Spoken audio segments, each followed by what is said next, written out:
Season 7 of Love is Blind is keeping us on our toes. Some people should have never left the pods. Others seemed locked in, and one couple didn't even make it to Mexico. Hey y'all, it's Nae. Welcome back to my little corner of YouTube. This video will contain spoilers for Love is Blind Season 7, episodes 4 through 6. So if you haven't seen them yet and you do not want spoilers, save this video and come back after you do. You are about to hear my thoughts on episodes 4 through 6, but of course I want to hear yours, so feel free to drop your thoughts below if you do want to participate in the conversation, and give this video a like before you go so I know you enjoyed it. If you want to keep the conversation going after this video, feel free to head on over to my Discord server. It's a place for us to chit chat outside of YouTube, and it's free, so why not? The link is in the description box. So Hannah and Nick, to me, feel like they're more friends, like besties even, versus a married couple. Do y'all think that the height difference and the overall general body size difference is going to be an issue? Because I think it's going to be an issue. Or should I say that is the issue, because we already know that they're having a lot of problems. Now, Hannah is right. You know, he did describe himself as athletic, which would give the impression that maybe he had a bigger build. When I first met Nick during the reveal, it was shocking.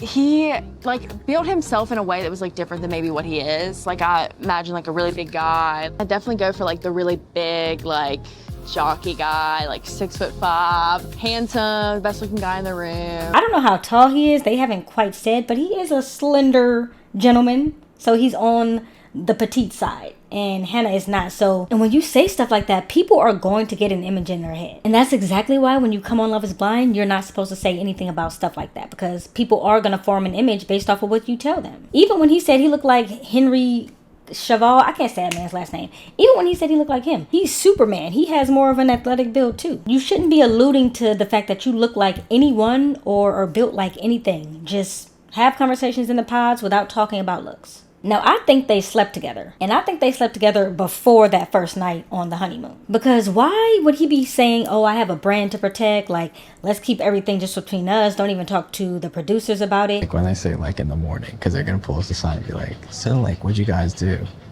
I'm one of those people who keeps shit between us, right? And I got not an image, but a brand back home, so I'm not gonna be saying all this crazy shit. No, I get that.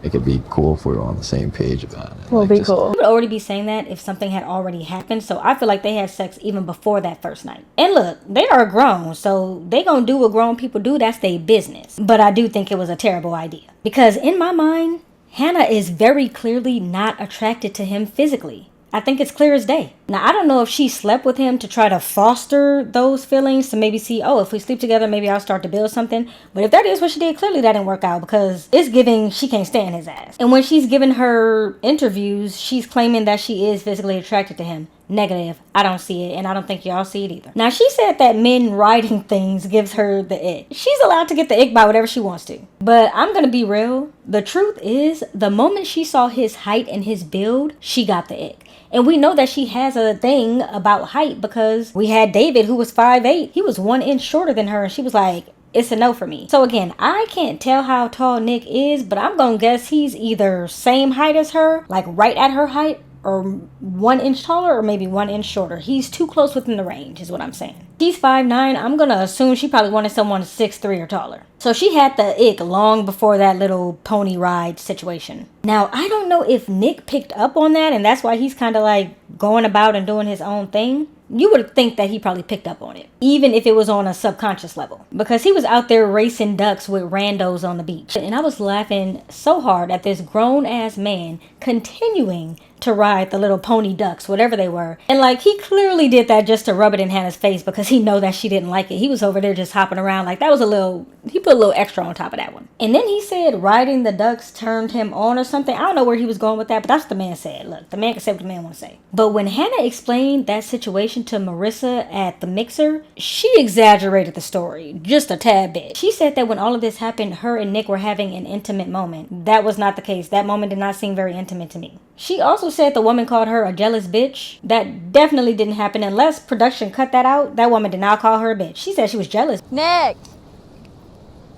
Oh, she's jealous. Don't be jealous. Not be jealous. All right.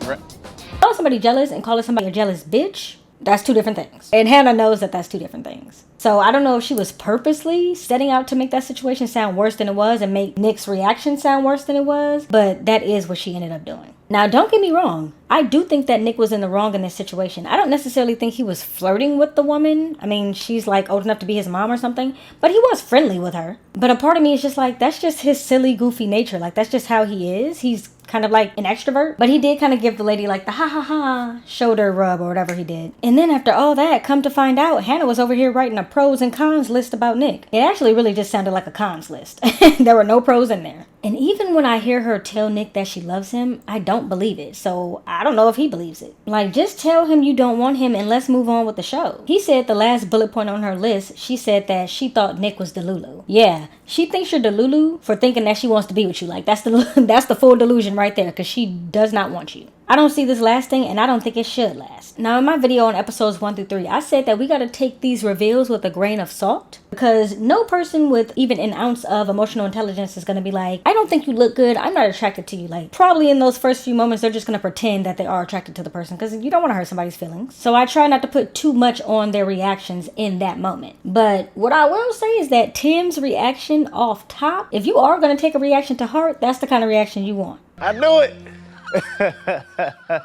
Oh my God. I knew you was fine. I knew it. I knew it. Those were the first words out of his mouth, so I gotta believe that. And then, of course, nobody's surprised, the second words out of his mouth were... Ain't nothing but the dog. Okay, maybe they weren't really the second words out of his mouth, but they were damn close. I can't stand that shit. I talked about it in the last video. Alex clearly can't stand it either. And then he brought it up again in Mexico. Like, you just need to cut it out. Out now. And that's it. And that was it. Wait, I'm not done. No, I'm done. Woof. And you could tell Alex was starting to feel a type of way about it, and clearly she had told him about that before. Why is Tim going out of his way to let us know that he's not a good man? You keep telling us left and right that you a dog. We're starting to believe you. And in his true dog ways, he tells her, look, if I ever argue with you, that's how I know it's time to go, because I don't be arguing with people. And I'm just sitting here like, how are you a whole ass adult at your big age and not realize that arguments and disagreements are going to happen in a relationship? No relationship is perfect, even the perfect ones. Sure, it shouldn't be toxic, and I'm going to get to that regarding them in a minute. But relationships, especially marriages, are so hard sometimes, and you are going to argue, even just about everyday things. Ugh, I didn't like that you used the last of the eggs that I was gonna make. Like, I don't eat eggs. I'm just saying that's a thing that might happen. You can't just be so quick to see the door as an out whenever you have a small disagreement. Like, it sounds like he doesn't like arguing at all. He didn't specify if it was small or big, but it just sounds like he gets the ick whenever there's an argument. He seems very avoidant of disagreements and arguments, and I feel like we saw that play out immediately. Because when she did get upset about the dog comment, he was like, okay, give me a kiss. And it's like, but I'm upset right now. Like, damn, Tim, I don't like that you made me bring my red flag back out this late into the game. That's a red flag. If somebody's telling you, hey, I dislike this, and you're like, okay, well, kiss me. Why you want me to kiss you right now? Like, we trying to talk about something. And even in that situation, that's not even like an argument or a disagreement. That's her trying to tell you how she feels about a situation, and you're just like, okay, but let's kiss. So we not gonna talk about this? If you aren't willing to have a conversation with your fiance about something that is very clearly making her uncomfortable, what are we doing here? I feel like I'm asking that question too much this season, and we only 6 episodes in. What are we doing here with several of these couples? And I get the feeling that he's gonna be the type to push her buttons and then be like, why are you mad? And then when she gets mad too much, he's gonna be like, I'm dipping out of this relationship. That situation with him in the hat probably is very small, but Tim kind of has me on high alert now, so I'm like, there might be a deeper issue with that. I like this one. This might be, I feel it. I don't. Good. I don't feel it at all. I love that you don't.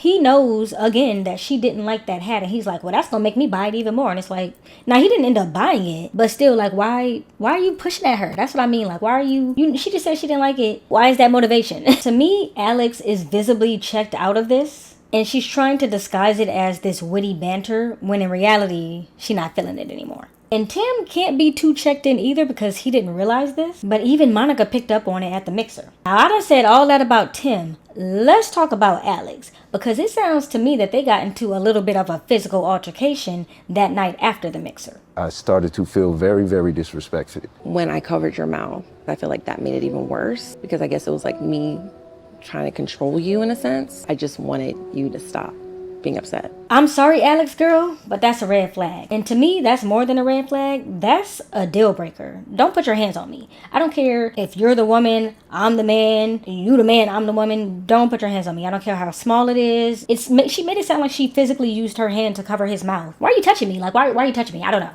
Am I the only one that feels that way? I don't think you should be putting your hands on anybody during a heated argument because tensions are high. Like, why are you touching me? I don't think they're good for each other, and I don't like that I'm seeing previews of them in future episodes because, again, what are we doing here? Like, are all of y'all disagreements and arguments gonna get physical like this? Because it starts with you covering somebody's mouth, and then y'all tussling on the bed and falling on the floor, and y'all neighbors mad at you. And then, I've already said the ways that I think he's kind of toxic, but I also see some toxicity within her. It sounds like in that moment when they were having that argument, physical altercation, whatever it was, he was telling her, look, I need space in this moment. I'm not ready to talk to you. I don't want to do this right now.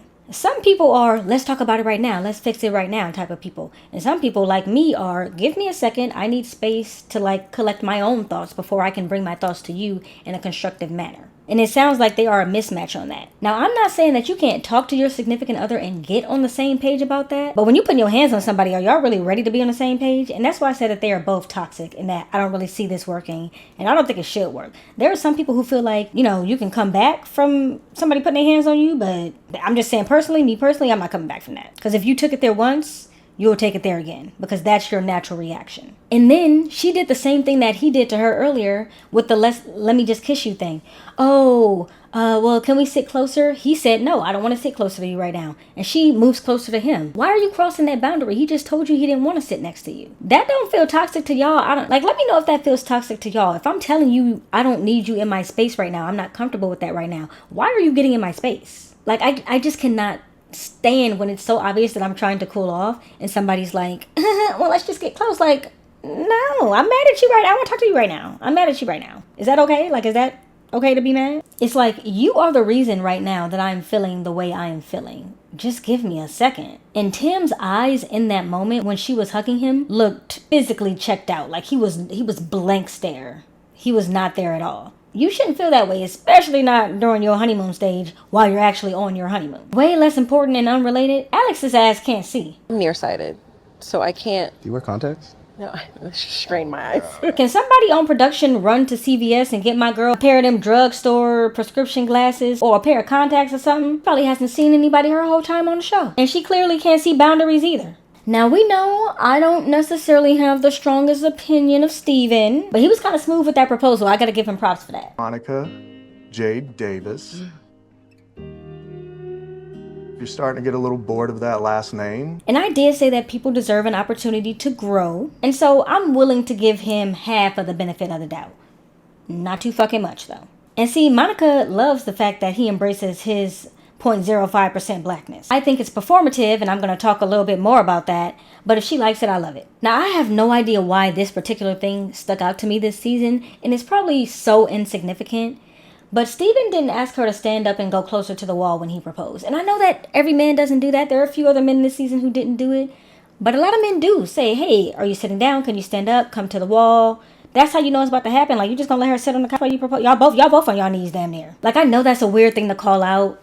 Like I said, probably super small, but like, I peeped it. Monica did say that she gets the ick easily. And if you don't know what the ick is, she actually did a great job at explaining it. I can get the ick very easily. And I've gotten the ick from like the best looking men in the world. It has nothing to do with the physical. It's just that chemistry. It's not that the person isn't attractive to you. They could be the most attractive person in the room, in the world. It's typically something they do that turns you off of them. For example, if you went out to dinner with someone, you thought they were amazing, you thought they looked great, but then you find out that they treat servers like shit. And now all of a sudden you're not attracted to them anymore. Like, that's the ick. Like, it's something that they do that you're just like immediately like, ill. To me, the ick is an uncontrollable turn off that you have for someone. Like, it just happens. They do it and you're like, I didn't like that. The look of relief on her face when she saw that man looked good. The woman was too shocked to speak. Also, he gave her his shirt. So how cute is that? But anyone want to explain to me why they were having the whispering of a lifetime during that initial meeting? Thank you. I'm like, this is so crazy. I know, isn't it? I'm so happy to be here with you. You are gorgeous. Thank you. Like, y'all know y'all not in the library, right? And maybe Steven is just fully immersed in her beauty, but sometimes he be staring at her like crazy eyes. Like, why are you staring into her soul? I wonder if he looks at her like that when she's wearing her black girl headband, which I'm pretty sure is a scarf maybe a bonnet. Now, I'm also gonna need Ashley to let go of this 10% blackness thing too. I'm real sorry, but y'all gotta stop inviting people to the cookout. He may very well be just a little bit black, but he lives his life as a white man. In society, he's viewed as a white man, and therefore his experience in the world is gonna be that of a white man. I'm not gonna hype him up for having a little bit of black in him. I just can't bring myself to do it. Being black is not a thing that a white man can say just to try to make himself sound exotic. I don't get to claim black when I think it's cool and then not claim it when it's not convenient for me. I'm black 24/7. That's just what it is. So when I feel like somebody's being performative with it, oh, well, I found out that I was black and I started getting all these books on Ghanaian culture or wherever from Africa he said that his family was. Like, it feels so performative to me. And I'm just kind of over it. So I'm kind of on the fence with this one. Part of me feels like Marissa made the wrong decision in choosing Ramses. But then when I see them together, I'm like, maybe not. I feel like she made her decision based on his astrology chart. Which, look, I'm not an astrology girly. I can appreciate it for what it is. But I don't make major life decisions based off of it. And I feel like when it came down to it, that's what drove her to make her decision to choose him instead of choosing Bowden. Like, what could Bowden have done to be better than the literal universe sending her a sign? Then I'm like, there's a part of me that wanted her to choose Bowden because I would have chosen Bowden. So I don't know. I don't really know where I am with it. I did think it was in bad taste when she first met with Ramses in the pods after ending it with Bowden that they were having a conversation about him. I was like, I know she mentioned that she wanted someone that was more chill and like laid back and like more like, you know, measured type of thing. So I was like, why is she talking to this man? Still dating Bowden? He's like military and like. Ramses took an opportunity to basically be like, yeah, I don't know why you were with him anyway. And like, why is that your response? It seemed like a petty thing to say. Clearly she saw something in both of you. So I don't really know why you would take shots at him when he's already out of the picture. And he was supposedly your friend. And even when they got to Mexico, they couldn't stop talking about Bowden. They didn't specifically say his name, but they were like, oh yeah, military man. I'm typically attracted to that, but like not really. Why y'all keep bringing this man up? They also just kind of feel like a gossipy couple in general because they were ranking all the couples on the percentage amount that they thought they were likely to stay together. Garrett and Taylor. Garrett and Taylor, yeah? For sure. 80% Tim and Alex. 75% chance. Ramses also didn't ask her to stand up when he proposed. And they had a bit of an awkward reveal, but they're also awkward people, so I think that was in their nature to do that. They're another couple who had sex, which it seems like every couple had sex except for Taylor and G. And I do believe that they haven't. I don't think having sex right away is a bad decision for every couple on Love is Blind because some of them do have a true connection. But it does tend to go left for more of the couples than not if they have sex too early. That being said, Marissa is locked the fuck in. At the mixer, she was talking to Monica and she was like, have you guys had sex yet? No? Interesting. Hands, look at the feet, look at the height. Yeah. All proportionate. Everything was